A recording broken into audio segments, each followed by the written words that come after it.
Good morning. Happy Monday. Let me know if you guys can hear me, can see me, all the things. Okay, I'm going to go live in all the places. Good morning, YouTube. Happy Monday. Okay, think I'm live everywhere. Let me know if you can hear me. Let me know in the comments. I just had a little setup issue with my mic. So nice to see you guys. Good morning. Can you hear me, Nancy? Let me know. So good to see you guys. I'm so excited today because I am going to share 16 tips to look chic over 50. And I know that chic means something different to everyone. So we're going to talk about that today. And we're going to, good, awesome. The sound and everything is working. We're going to really dive into what chic looks like over 50. Because I think there's this kind of misconception that chic has to be dressy and chic has to be like polished and on and all those things all of the time. And because of that, many of us feel like chic is not achievable in our everyday lives because we don't have the lifestyles that call for being chic. So we're going to talk about what that looks like in today's video. Welcome. Good morning, everyone. Hi, Lane. Hi, Becky. Hi, Linda. So good to see you guys. Okay, so first, let's talk about what chic means to you. You want a clear idea in your head of what chic looks like for you, because your idea of chic is going to be very different than someone else's idea of chic. And what you want to do is you want to find dressed up versions of your chic, what looks like chic to you, and then you want to find like more casual versions of what looks like chic to you. So for example, if someone like Catherine Deneuve is the epitome of chic in your opinion, then you want to find what Catherine Deneuve looks like dressed up if you're looking for inspiration, and then what she looks like when she's casual, because we want to separate the word chic from the word dressy, from being dressed up or looking like we're going somewhere fancy. Like chic can be an everyday look for us if we know what the aim is and what the goal is. And what does your version of a casual chic outfit look like, and your version of a dressy chic outfit look like? Excuse me, I'm losing my voice. Okay, so what does chic look like for you? Thank you. Someone, Becky said, I love hearing all the thoughts you've been sharing on what is chic. So those are my ideas. And if you guys saw my little short, which ended up being like a 5-minute short on what I think is chic, I added things like red lips, red nails, like listening to French music, speaking a couple of different languages, not shouting, but speaking with a softer voice. Like those are things that I consider chic. I want you to come up with your own list of what you think is chic, because that's how you're going to reach that goal, right? Okay, the next thing about chic, and the thing that is universal across women that we see in any type of personal style, any body type, any country, where the women look chic, is that they're focusing on fit over trends. So that doesn't mean that trendy can't be chic, but it means that you can't have chic without great fit. You can have chic and have it be classic. You can have chic and have it be trendy, but you can't have chic and not have good fit. If the clothes don't fit you really well, you're not going to look chic, no matter how much you spent on it, no matter how trendy it is, no matter how classic it is, no matter how elevated it is. If it doesn't fit you well, it's not going to be chic. So don't compromise on fit. It's the quickest way to elevate your whole look. So chic starts with fit. The next thing I want to talk about is leaning into signature pieces. Now, Becky said statement shoes are chic for her. That can be a signature piece. What does a signature piece look like for you? Is it having lips and glasses be bold all the time like it is for me? Is it having long hair? A signature piece is something that you should incorporate into 70 to 80% of your outfits. So it's something that is kind of an iconic element of your style. So something that people come to associate with you. Maybe it's oversized sunglasses. Maybe it's colorful sneakers. Maybe it's denim. Maybe it's a silhouette that you wear all the time. What is something that you can bring into 70 to 80% of your outfits that really becomes a signature of yours? Oh my gosh, if it doesn't fit, you must acquit. That is hilarious. That is hilarious. Watches, perfect. Watches are a great signature style element, and it's something that's easy to incorporate into everyday outfits. I generally, my ears are actually bothering me right now after a weekend of statement earrings, but generally, statement earrings are one of those things that I incorporate into most of my outfits. So something that you can bring into your outfits on a more or less daily basis is a signature piece. So maybe it's a personal uniform, maybe it's a go-to style formula. That's something I'm going to be discussing tonight with my HL Style members, how to develop style formulas that feel like you. Bold glasses, statement earrings, monochromatic looks. Let your clothes speak your style language so that you develop that signature style. Repetition is chic. Repetition is chic. And often we feel like we have to do new things all the time. But think of Carolina Herrera's white shirt. That's iconic. It's chic. It's a trademark of hers. So really signature style is really just a fancy way of saying your trademark. Accessories, that's an awesome way to build that signature style into your everyday look. Okay.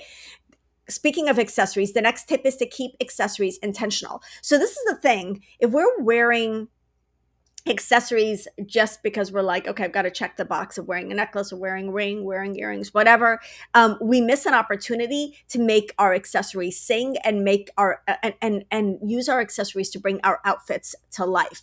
So what we want instead is we want our accessories to be intentional, and you want to edit your accessories ruthlessly. Like if your accessories don't really speak to your personal style, they don't belong in an outfit. So one bold piece, like maybe a great belt, a fabulous necklace, an amazing bag, does more than 5 competing ones that are just kind of ho-hum or randomly picked or just put there to check those boxes. I'm not saying that you only need to limit your accessories to 1 or 2 bold pieces. What I am saying is that make every accessory count. And your accessories really should be chosen intentionally as part of an overall outfit.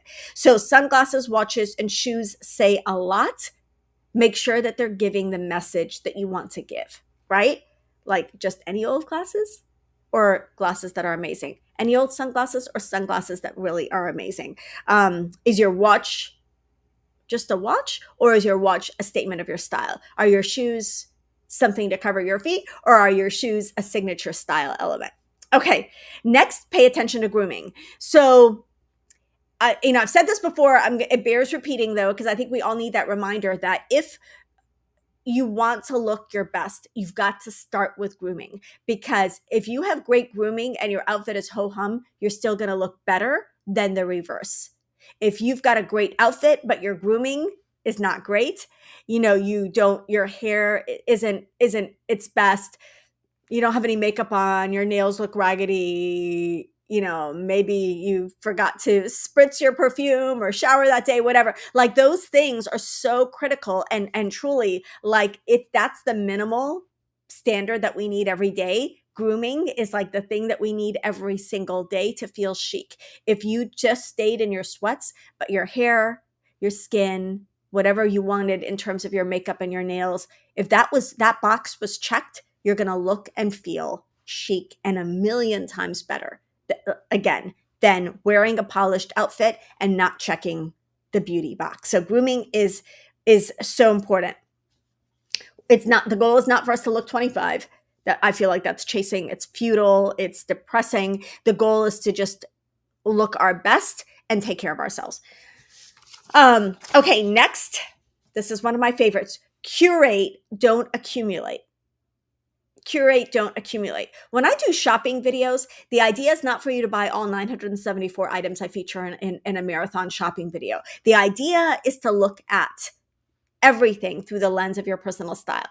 Is this me? Does this feel like me? If it doesn't feel like you, but you're buying pieces just to check certain boxes, you're going to find that you're accumulating and not curating, and your closet edits are going to be more and more and more challenging. Speaking of closet edits, I do have a group live closet edit coming up.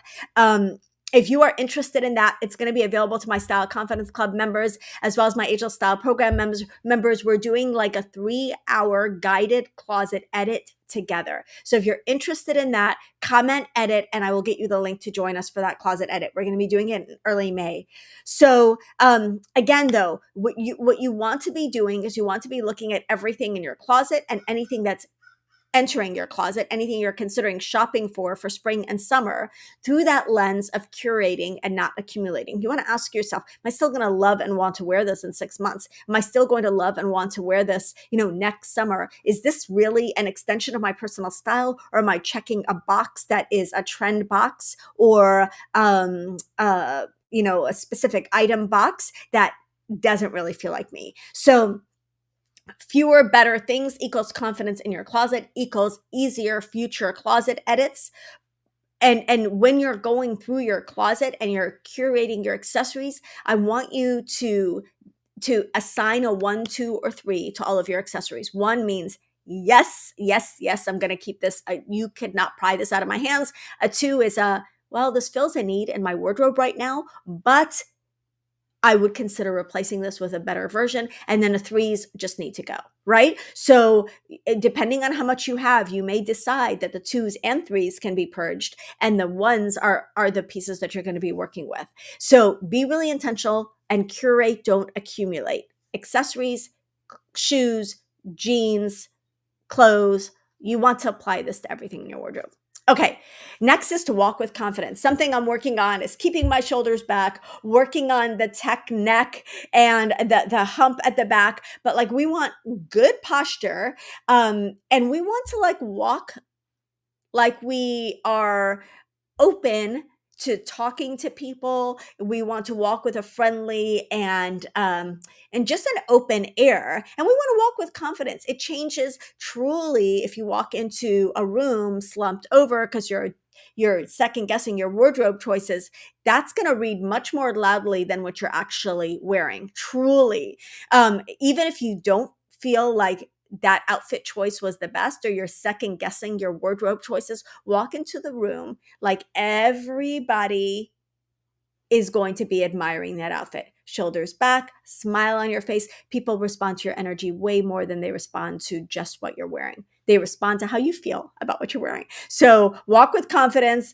Once you leave the house, stop second guessing your outfit, own it, and forget about it. Stand tall, wear what you love, and let your smile, your friendliness, your heart take over from there. That's what people are really going to be responding to. Okay, this next one is something that I'm leaning into a little bit more in 2025, and I feel like I used to do this better, but it's let your life be your style. Our signature style shows up in everything that we do, from how we decorate our home to the towels in our, like little details like the towels in our kitchen, the pens that we use, the coasters that we have on our desks, the car that we drive, everything that we choose, the cards that we set out, the stationery that we use, everything that we choose in our lives is an opportunity for us to lean into our signature style. So there are no write-offs. There are no details that don't matter. From choosing a card, like I said, to choosing a pen, to choosing a car, make everything that you choose in your life be an extension of your personal style. Everything that you choose in your life should be part of an overall style aesthetic that you're curating. And it's really people who are very tapped into their aesthetic that look the most chic. So whether your aesthetic is minimal, or your aesthetic is boho, or your aesthetic is classic, ask yourself, when you buy a glass for your kitchen, like glasses or dishes for your kitchen, or when you buy cushions for your couch, or when you buy a new cell phone case, ask yourself, do these items line up with my overall aesthetic? Everything should be an extension of your personal style, especially the things that you carry. And often, I remember reading this a while ago, that people assess our style based on what's in our hands as well as what's on our bodies. So your bag, your phone, and your phone case, the things that you carry around with you are really an extension of your style. Chic is knowing yourself, and knowing yourself in all of the little details really creates a cohesive and chic aesthetic. Okay, next, edit like a stylist. And one of the ways that you can edit like a stylist is to join us for our upcoming closet edit, comment edit if you want to join us for that. But you really want to ask yourself when you're editing your closet, would I buy this again today? Would I buy this again today? Would I buy this again today? Those items that you would buy again today in a heartbeat, you don't even have to think about, those are your number one items in your closet. Again, looking at ones, twos, and threes in our wardrobe, ones are the things you would absolutely buy today. Twos are the things that are useful and that you're currently wearing, you currently use in your wardrobe, but are not, sometimes basics will fall into two categories. And that's fine because they're useful, but they're not things that you're like, yeah, I would absolutely want it. This is my favorite t-shirt ever. And, so you want to ask yourself, awesome. Okay. Elaine wants to edit. So let me know if you want to do a closet edit. We're going to edit like, you're going to edit like a stylist by really evaluating your wardrobe seasonally, asking yourself, would I buy this again today? And then really create a wardrobe. The goal is to ultimately create a wardrobe where everything is either beautiful or useful. What is that? Saying? Don't keep anything that isn't beautiful, useful, or like memorable, special. That's the way we should look at our closets. Okay, next is to choose quality over quantity. I'm going to say that, and I do repeat myself, so you may have heard this before, but if you wear something a lot, you should be spending a lot more on it. So you should be spending a lot more on your jeans, on your bags, on your everyday, like sneakers, shoes, bags, jeans, accessories. Why? Because you can wear them every day. You can wear them every day. And because they're the types of items where quality really, really matters. Quality matters less in a fun, trendy top or a party top than it does in the pair of jeans, the shoes, and the bag that you're carrying with it, the earrings, the jewelry, the glasses. So spend the most on the things that you wear the most and choose quality over quantity, especially if you're hard to fit. Now, jeans are one of those things where we have to spend as much as we need to spend on a pair of jeans to get a really good fit in a pair of jeans. So maybe you don't buy 3 pairs of jeans. Maybe you buy one, and that one pair of jeans fits you beautifully and feels amazing. Doesn't matter. Wear it 4 times a week. Nobody cares. What does matter is that they fit you really well and you feel great in them. So a $150 pair of jeans that you wear 50 times is more stylish and more economical than 5 $30 pairs that you never reach for, right? Like we really have to be intentional about that. And this is why I talk so much about buy it when you find it, not when you need it, because it's often hard to find those items that are going to become your go-to items when you're looking for them. The other thing that I say all the time is that you want to spend less on the special occasion pieces. This is why those items should be bought on sale in the off season, when you find them. And then you should buy those on sale. And then you should also consider renting those special occasion pieces, because nobody needs, unless you're the queen, unless you're a duchess or a princess, nobody needs a closet full of gowns if you're not going to gown events on a weekly basis or a very regular basis. Great question. Which brands of jeans would I recommend for petite women? I have a whole denim guide and I will share that. But I really like, honestly, brands like Madewell, which has different lengths, and Abercrombie is a fabulous choice for petites. Petite Studio also has basics right now. Petite Studio is a brand I work with, and my code for Petite Studio is Netta15, I believe, so you can get 15% off. They have true petite denim, and Abercrombie also has true petite denim. They have short and petite lengths in Abercrombie. One way to find some great denim options for yourself is to know your inseam and then check the inseams, because a lot of brands don't call their denim petite, but they are petite. So you want to know what your inseam length is as a petite. So a lot of cropped jeans are going to be full length on us as petites. Okay, so next tip is to know your color palette.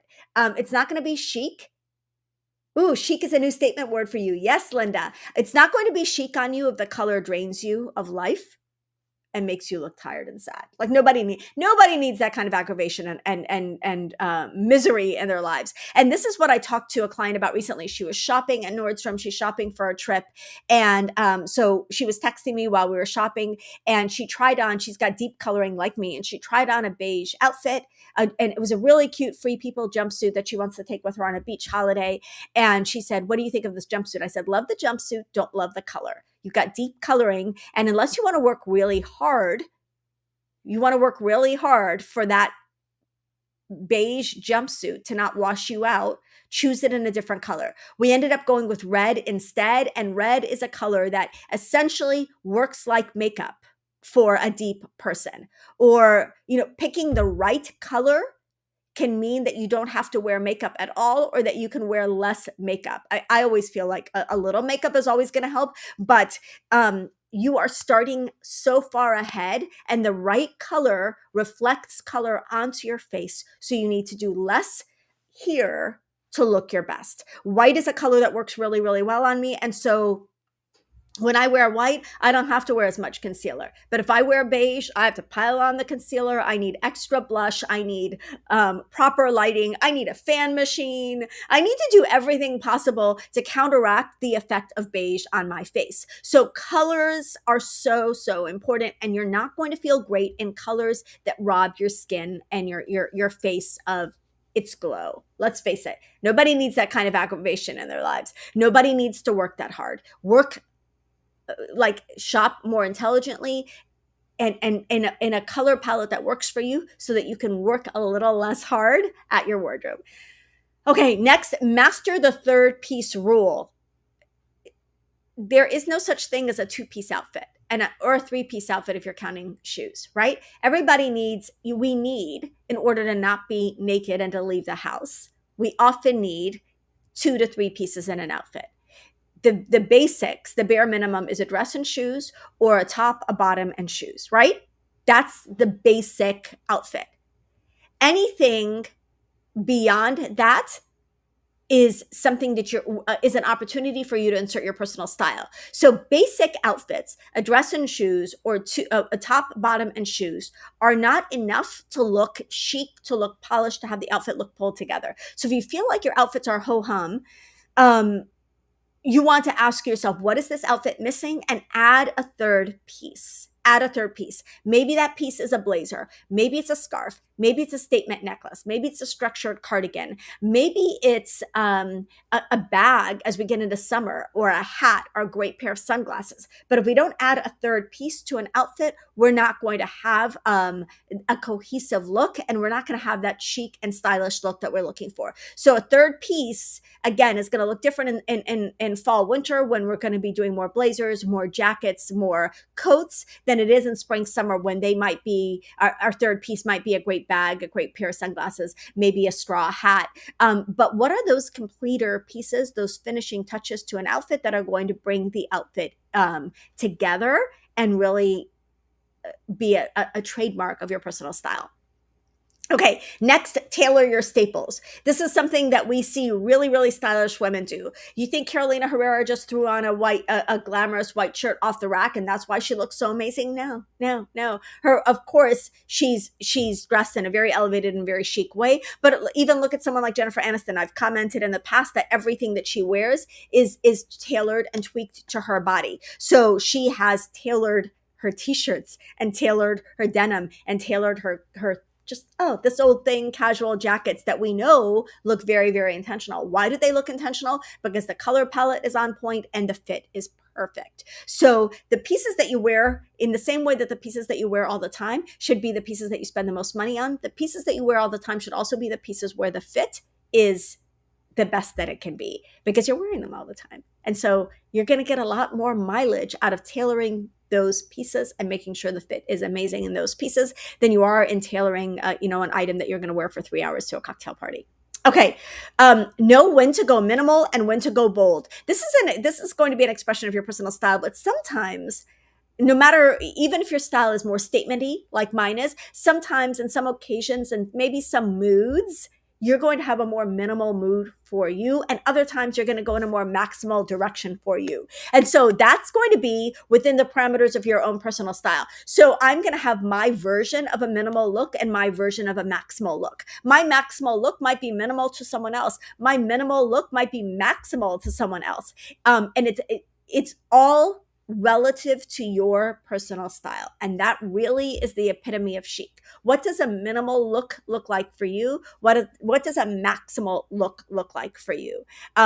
Within your own parameters of your style, you want to know, if I wanted to pull out my version of a minimal look, what does that look like? My version of a maximal look, what does that look like? Maybe your minimal is sleek silhouette and head to toe black, and black is a great color for you. That's going to be chic for you. Maybe your maximal, which is one that I allude to a lot and that I love, is what I call Mrs. Roper style, a bold pattern caftan with red lipstick and fab earrings. That's also chic. So you want to find what those outer limits of your style are.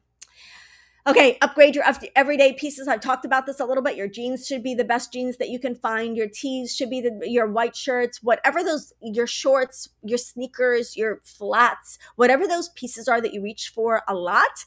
Look at them and say, could I upgrade these sneakers? What would a cuter pair of sneakers look like for me? For my style? What would a better pair of flats look like? What would an updated pair of jeans look like for me? What would a great denim jacket look like for me? What would a fabulous everyday casual dress look like for me? Upgrade those everyday pieces. Maybe your plain tote right now is just kind of ragged. Maybe you want to swap the plain tote for a really chic nylon or canvas or leather version. Maybe your cardigans are looking a little threadbare. Maybe you can swap out your ho-hum cardigans for better quality and more chic cardigans. It's not about really reinventing your wardrobe and starting over. It's asking yourself, how can I elevate the pieces I'm already wearing? And then the final thing I want to talk about with chicness is to create a go-to outfit formula. So what is your version of a smart casual outfit? What is your version of an outfit for church? What is your version of an outfit for work? And how can you lean into tweaking that outfit formula so that it's iconic and very, very much speaks to your personal style? So maybe an outfit formula for you is a midi dress plus ankle boots plus a jacket. That can be your outfit formula that you wear on repeat that becomes a signature of your style. So it's not just the different elements that we work into our outfits that can become style signature, it's the outfits themselves. So ask yourself, what are my go-to outfits and what do they say about my personal style, and how can my personal style show up more in the outfits that I'm wearing the most? If you're looking at your wardrobe and your schedule in terms of dress codes and not just in terms of events, and you assign a smart casual dress code, like I always recommend, to at least 3 to 4 days in your week, you want to know, what does my smart casual outfit look like? What is that outfit formula for me? Because you want to rinse and repeat.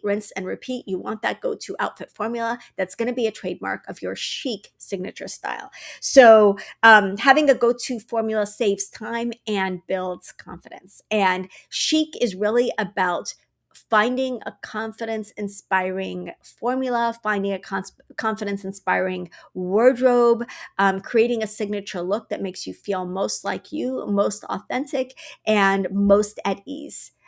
So that's my goal for all of you, is to help you feel chic over 50. Again, if you want to join us for the Closet Edit, comment edit below and I will send you the link so that you can sign up for the Closet Edit. We're going to be doing it together. There are a ton of other things that are going to come along with the edit. So you'll definitely want to, and it's going to be super, super affordable. So you're definitely going to want to join us for that. So comment edit and I will get you the link. Love you guys so much. I'll see you in the next video. Bye. Have an amazing Monday.